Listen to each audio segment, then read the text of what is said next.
என் அன்பு சகோதர சகோதரிகளே, ஆண்டவராகிய இயேசு கிறிஸ்துவின் நாமத்தில் என் அன்பின் வாழ்த்துக்கள்.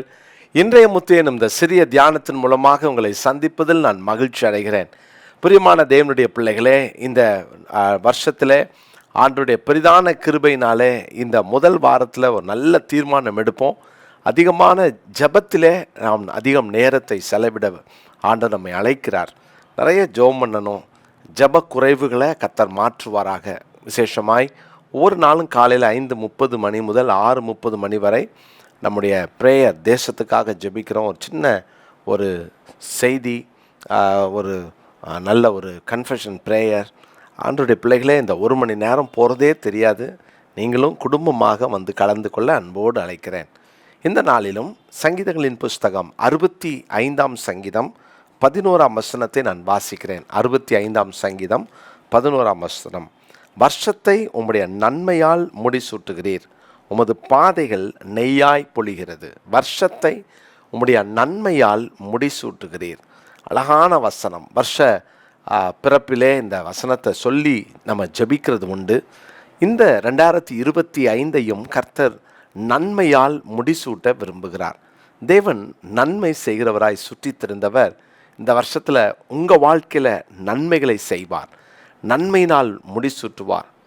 ஆண்டவர் பாருங்கள், ஒரு க்ரௌன் மாதிரி இந்த வருஷத்தில் அந்த நன்மையை ஒரு க்ரௌன் மாதிரி வைக்கிறாராம்.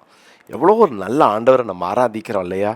தேவனுடைய பிள்ளைகளே, நிச்சயமாக உங்கள் வாழ்க்கையில் தேவன் நன்மைகளை வைத்திருக்கிறார். ஏன் எனக்கு தீமை வந்துச்சு அப்படின்னு நீங்கள் கேட்குறீங்களா? இந்த தீமையை கர்த்தர் மாற்றப் போகிறார். அதற்கு தான் இன்றைய முத்து இந்த சின்ன தியானத்தில் ஒவ்வொரு நாளும் எப்படி இந்த தீமை மாறும், எப்படி கர்த்தர் நன்மையை தரப்போகிறார் என்பதை தான் நம்ம தியானிக்க போகிறோம். விசேஷமாக கடந்த காலங்களில் வந்த எல்லா தீமைகளையும் நன்மையாய் மாற்றுவார். 2024 நிறைய தீமையை சந்திச்சிருக்கலாம். இன்றைக்கி அதை நன்மையாக மாற்ற கர்த்தர் வல்லவராக இருக்கிறார். வேதத்தில் சங்கீதம் 85ஆம் சங்கீதத்தில் 12ஆம் வசனத்தையும் நான் வாசிக்கிறேன். 85ஆம் சங்கீதம் 12ஆம் வசனம். கர்த்தர் நன்மையானதை தருவார், நம்முடைய தேசமும் தன் பலனை கொடுக்கும். கர்த்தர் நன்மையானதை தருவார். விசுவாசிக்கிறீங்களா? தேவன் நன்மையானதை தான் உங்களுக்கு தருவார். தேவன் நன்மைகளை கொடுக்கிறவராய் இருக்கிறார். அருமையான தேவனுடைய பிள்ளைகளே, 23ஆம் சங்கீதம் 6வது வசனத்தில் வாசிக்கிறோம். ஜீவனுள்ள நாளெல்லாம் நன்மையும் கிருபையும் என்னை தொடரும். இதுதான் தேவன் நம்ம கொடுத்துருக்கிற வாக்கு தத்துவம். ஆண்டவருடைய கரம், நன்மைக்கு ஏதுவான கரம் இந்த வருஷத்தில் நம்மோடு இருக்கட்டும். இந்த டெய்லி இந்த வசனத்தை சொல்லி ஜெபம் பண்ணுங்க. அவர் நன்மையினால் முடிசூட்டுகிறவர். அது மாத்திரமல்ல, தேவன் நமக்கு இந்த வருஷத்தில் நன்மைகளை தருவார், நன்மையானதை தருவார், நன்மையும் கிருபையும் நம்மை தொடரும். நான் இந்த வசனங்களை தியானிக்கும் போது இப்படி யோசித்து பார்த்தேன். மேலிருந்து ஒரு கிரீடத்தை போல நன்மை என்னும் ஒரு கிரீடத்தை கர்த்தர் நம்ம மேலே வைக்கிறார். அது மாத்திரமல்ல, நன்மையும் கிருபையும் பின்னால் நம்மளை தொடர்ந்து வந்துக்கிட்டே இருக்கும். நமக்கு முன்னால் நன்மையானதை வைத்திருக்கிறார்.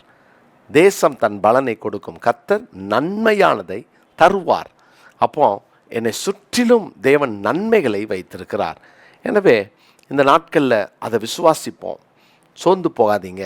நன்மையான நாட்களை தேவன் நமக்கு தருகிறபடினால நம்ம கர்த்தரை இன்னும் அதிகமாய் துதிப்போம், ஆண்டவரை ஸ்தோத்திரம் பண்ணுவோம். பிரியமான தேவனுடைய பிள்ளைகளே, ஒரு வசனத்தை நான் உங்களுக்காக வாசிக்க விரும்புகிறேன். ஆதியாகமத்தின் புஸ்தகம் 50ஆம் அதிகாரம் 20வது வசனம். ஆதியாகமம் 50ஆம் அதிகாரம் 20வது வசனம். நீங்கள் எனக்கு தீமை செய்ய நினைத்தீர்கள், தேவனோ இப்பொழுது நடந்து வருகிறபடியே வெகு ஜனங்களை உயிரோடே காக்கும்படிக்கு அதை நன்மையாக முடிய பண்ணினார். இந்த நாளில் ஒரு காரியத்தை தெளிவு பண்ணிக்கோங்க. யாரோ ஒருத்தருங்களுக்கு தீமை செய்ய வந்திருக்கலாம், தீமை செஞ்சிருக்கலாம், தீமையை சந்திச்சிருக்கலாம், தீமையை ஒருவேளை சகித்திருக்கலாம். கலங்காதீங்க. தீமையை கர்த்தர் நன்மையாய் மாற்றுவார். யோசேப்புக்கு தொடர்ந்து தீமையை இழைத்தாங்க, எல்லா தீமை செஞ்சாங்க. அவன் சந்தித்த தீமைக்கு அளவே கிடையாது. இவ்வளோ தீமைகளையும் யோசேப்பு தன்னுடைய சகோதரிடத்தில் சொல்கிறாரு, கர்த்தர் அதை நன்மையாக மாற பண்ணினார். இன்றைக்கி நீங்கள் விசுவாசிக்கிறீங்களா? நான் எப்போதும் வேதத்தை படிக்கும்போது, பழைய ஏற்பாடாக இருக்கட்டும் புதிய ஏற்பாடாக இருக்கட்டும், அதே தேவனை தானே நான் ஆராதிக்கிறேன், அதே கர்த்தரை தானே நான் ஆராதிக்கிறேன். கடந்த காலங்களில் எவ்வளவு பெரிய தீமையை நீங்கள் சந்தித்திருந்தாலும், சகித்திருந்தாலும், தீமையோடு போராடி இருந்தாலும், தீமை உங்கள் வாழ்க்கையில் யார் செய்திருந்தாலும் கலங்காதீங்க. இவ்வளவு பெரிய தீமையையும் தேவன் நன்மையாக மாற்றுவார். அவங்க தீமை செஞ்சிருக்கலாம், அதனால் அவங்க மேலே நீங்கள் கோபம் வர வேண்டாம், அவங்கள நீங்கள் திரும்ப பழிக்கு பழி வாங்கிடாதீங்க. நான் என்ன பண்ணுறேன் பாருன்னு சொல்லாதீங்க. ஆண்டவர்கிட்ட சொல்லுங்கள், ஆண்டவரே நான் தீமையோடு இந்த வருஷத்துக்குள்ளே நுழைஞ்சேன், ஆனால் இந்த வருஷத்தை நன்மையால் முடிசூட்டுகிறீர். ஒரு நல்ல தீர்மானம் எடுப்போம். நான் இனி அந்த தீமையோடு போய் நான் போராட போகிறதில்ல, அல்லது அந்த தீமை செஞ்சவங்களை நான் திரும்ப பழி வாங்க போகிறது இல்லை. எவ்வளோ பெரிய தீமை வந்திருந்தாலும், நான் சந்திச்சிருந்தாலும் நான் சோர்ந்து போக மாட்டேன். இந்த வருஷத்தில் முன்னால் நன்மையானதை வைத்திருக்கிறார், என் பின்னால் நன்மையும் கிருபையும் என்ன தொடரும். மேலேருந்து கிரீடத்தை போல ஒரு நன்மையை கர்த்தர் வைத்து நன்மையினால் முடிசூட்டுகிறார். வருஷத்தை நன்மையினால் முடிசூட்டுகிறார். இன்றைக்கி இந்த வசனத்தையே நம்ம மனப்பாடம் பண்ணுவோம். சங்கீதம் 65:11. சங்கீதம் 65:11 ஜெபிக்கலாமா? நல்ல தாப்புனே, எங்களுக்கு நன்மைகளை வைத்திருக்கிறேன், நாங்கள் அதை சுதந்திரித்து கொள்ள இந்த வருஷத்தில் நாங்கள் அது என்ன செய்யணும், எப்படி சுதந்திரித்து கொள்ள போகிறோம் என்பதை எங்களுக்கு நீங்கள் சொல்லித்தரீங்க. உமக்கு நன்றி செலுத்துகிறோம். நன்மையினால் எங்களை திருப்தியாக்குகிறார், நன்மையை எங்களுக்காய் வைத்திருக்கிறீர், நன்மையினால் முடிசூட்டுகிறீர், எங்களுக்கு பின்னால் நன்மையும் கிருபையும் தொடருகிறது. எவ்வளவு நல்ல தேவனை நாங்கள் ஆராதிக்கிறோம். அப்பா, இந்த நாட்களில் தொடர்ந்து நாங்கள் நன்மைகளை காண, கடந்த ஆண்டிலே சந்தித்த தீமையெல்லாம் நன்மையாக மாற எங்களை ஒப்பு கொடுக்கிறோம், விட்டு கொடுக்கிறோம். தொடர்ந்து நீங்கள் மகிமைப்படுங்க. இயேசுவின் நாமத்தில் ஜெபிக்கிறோம் நல்ல பிதாவே, ஆமென். முழு வேதத்தையும் படிக்கிற அந்த சேலஞ்சை நம்ம இன்னையோடு நம்ம அதை ஸ்டாப் பண்ணுறோம். ஒருவேளை இப்போ நீங்கள் ஆசைப்பட்டால் கூட அதை படிக்கலாம். ஒரு முக்கியமான விஷயத்தை நான் சொல்கிறேன்.